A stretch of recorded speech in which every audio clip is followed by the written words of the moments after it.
Una sa lahat po, labis po ang nagalakan ng inyong lingkod, James Abel, dahil sa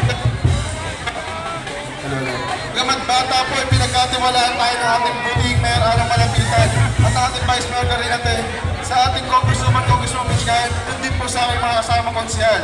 Asahan niyo po sa mga susunod na araw at mga panahon darating ay magkakatigim kayo ng serbisyong todo sa masa, serbisyong todo mas, serbisyong maabel dahil serbisyong abel. Muli po ang